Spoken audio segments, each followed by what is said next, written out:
Yang saya udah sampaikan, mungkin teman-teman juga udah dengar di beberapa pertemuan dengan Pempret tadi malam, saya sampaikan bahwa hari ini saya sedang menjalani ya pendekatan ulang kepada stakeholder internasional seperti yang tadi disampaikan Pak Sekjen. Benar nggak sih? Ya. Seperti dirahasiakan dan ada semacam operasi sunyi senyap menurut saya, tidak boleh digembar-gemborkan. Mungkin saja ini dilakukan agar tidak gaduh dalam hal pemberitaan, karena bisa aja simpang siur kan banyak pemberitaan tentang naturalisasi ini. Tepatnya di awal tahun sebelum digantikan oleh Patrick Kluivert, sejumlah torehan prestasi gemilang berhasil diraih timnas Indonesia di bawah bimbingannya, mulai dari berhasil lolos ke putaran ketiga kualifikasi Piala Dunia 2026 zona Asia hingga berhasil mendongkrak peringkat FIFA Indonesia. Tapi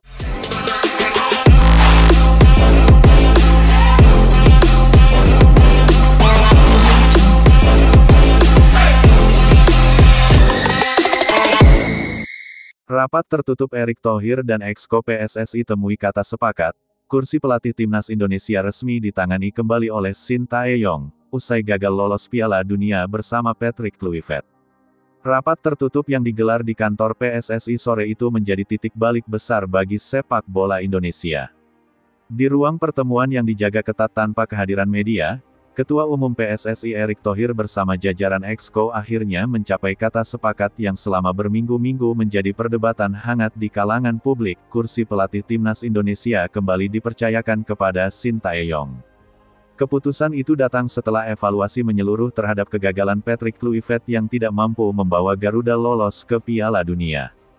Suasana rapat berlangsung tegang sejak awal. Beberapa anggota Exco mengajukan laporan lengkap tentang performa timnas selama di bawah arahan Kluivert, dari catatan pertandingan, statistik pemain, hingga hasil evaluasi teknis yang disusun oleh tim analis PSSI. Angka-angka yang terpampang di layar tidak bisa dibantah, grafik performa menurun, kedisiplinan taktik melemah, dan semangat pemain yang terlihat redup dalam beberapa laga terakhir. Erick Thohir dengan tenang mendengarkan satu persatu laporan itu, mencatat poin penting di buku kecilnya tanpa banyak bicara. Setelah data selesai dipaparkan, suasana hening beberapa saat. Semua menyadari bahwa keputusan besar akan diambil hari itu. Erick Thohir kemudian membuka pembicaraan dengan suara mantap, menegaskan bahwa masa depan timnas tidak boleh dikorbankan hanya karena gengsi atau eksperimen pelatih asing yang belum memahami karakter sepak bola Indonesia. Ia menekankan pentingnya konsistensi, kedisiplinan, dan visi jangka panjang yang sudah dibangun sejak era Sintayong. Beberapa anggota Exco sempat menyampaikan pandangan berbeda. Ada yang berpendapat agar PSSI memberi waktu lebih panjang kepada Patrick Kluivert karena programnya belum berjalan setengah musim. Namun suara mayoritas mengarah pada satu kesimpulan, timnas membutuhkan sosok yang sudah terbukti memahami kultur pemain, mental supporter, dan sistem kerja sepak bola nasional. Nama Sintayong kembali muncul sebagai harapan utama. Erick Thohir lalu mengingatkan kembali bagaimana Sintayong bukan hanya pelatih, tetapi juga arsitek yang membangun fondasi sepak bola modern di Indonesia. Dari pembenahan fisik pemain, peningkatan disiplin latihan, hingga pembentukan mental juara di skuad muda dan senior. Ia menilai bahwa konsistensi gaya kepelatihan Sintayong telah membawa timnas Indonesia kembali disegani di level Asia Tenggara. Ketika pembahasan mencapai puncaknya, Exco PSSI akhirnya melakukan voting internal. Dalam hasil yang hampir bulat, mayoritas anggota menyetujui keputusan untuk mengakhiri kontrak Patrick Kluivert dan mengembalikan tongkat kepelatihan kepada Sintayong. Erick Thohir menandatangani notulen rapat dengan ekspresi serius, namun di matanya tampak secercah kelegaan. Ia tahu keputusan ini akan disambut dengan sukacita oleh para pendukung Garuda. Keputusan itu tidak diambil secara emosional. PSSI menilai Sintayong memiliki modal kuat untuk melanjutkan proyek jangka panjang yang sempat terhenti. Dalam rapat itu pula dibahas rencana kontrak baru hingga tahun 2030, dengan target utama membawa Indonesia berprestasi di Piala Asia dan menembus babak kualifikasi Piala Dunia berikutnya. Setelah rapat berakhir, Erick Thohir langsung memanggil Sekjen PSSI dan tim hukum untuk menyiapkan dokumen resmi penunjukan kembali Sintayong. Semua dilakukan dengan tertutup dan cepat, tanpa kebocoran ke media.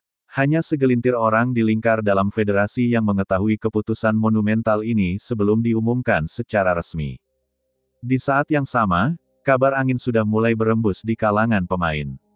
Beberapa penggawa senior timnas seperti Asnawi Mangkualam, Jordi Amat, dan Marcelino Ferdinand disebutkan menyambut positif wacana kembalinya Shin Tae-yong. Mereka menilai pelatih asal Korea Selatan itu bukan hanya memahami strategi, tapi juga memiliki kedekatan emosional yang kuat dengan pemain. Disiplin dan rasa hormat menjadi fondasi hubungan antara pelatih dan skuad yang sempat hilang di era Kluivert. Patrick Kluivert sendiri dikabarkan menerima keputusan ini dengan profesional. Dalam catatan evaluasi, ia disebut bekerja keras namun gagal beradaptasi dengan cepat terhadap dinamika sepak bola Indonesia. Filosofinya yang terlalu kaku dan pendekatan yang kurang menyentuh sisi emosional pemain membuat komunikasi internal tim seringkali tersendat. Hasil akhir yang mengecewakan di kualifikasi Piala Dunia menjadi puncak dari rentetan masalah tersebut. Di sisi lain, langkah cepat Erick Thohir mendapat dukungan langsung dari pihak istana. Presiden Prabowo Subianto disebut mengikuti perkembangan ini dengan seksama, mengingat timnas Indonesia kini menjadi simbol kebanggaan nasional. Prabowo menilai konsistensi dalam kepemimpinan pelatih adalah kunci untuk menjaga momentum perkembangan sepak bola Indonesia. Dalam dokumen hasil rapat tertutup itu juga tercantum beberapa agenda besar untuk menyambut era baru Shin Tae-yong. Di antaranya adalah pembentukan tim teknis pendukung yang lebih solid, perbaikan sistem scouting pemain muda di liga lokal, serta program latihan terpadu yang akan dimulai awal bulan depan. PSSI juga berencana memperluas jaringan kerja sama dengan Federasi Korea Selatan sebagai bagian dari penguatan teknis dan pertukaran pelatih. Erick Thohir sadar bahwa publik menuntut hasil nyata, bukan sekadar janji.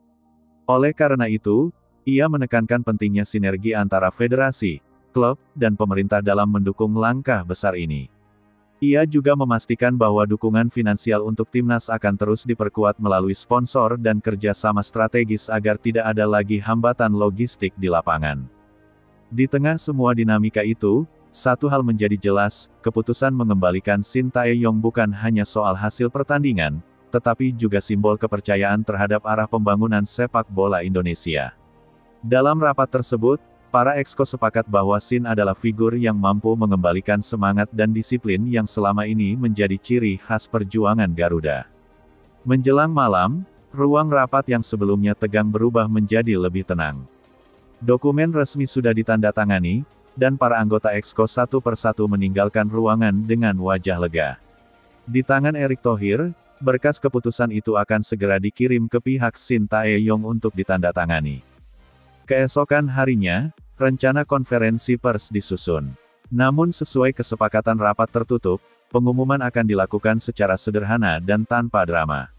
Erick Thohir ingin fokus pada esensi, kembalinya pelatih yang telah membawa identitas baru bagi timnas Indonesia. Kabar ini pun dengan cepat menyebar di kalangan penggemar sepak bola tanah air. Supporter menyambutnya dengan euforia luar biasa di media sosial.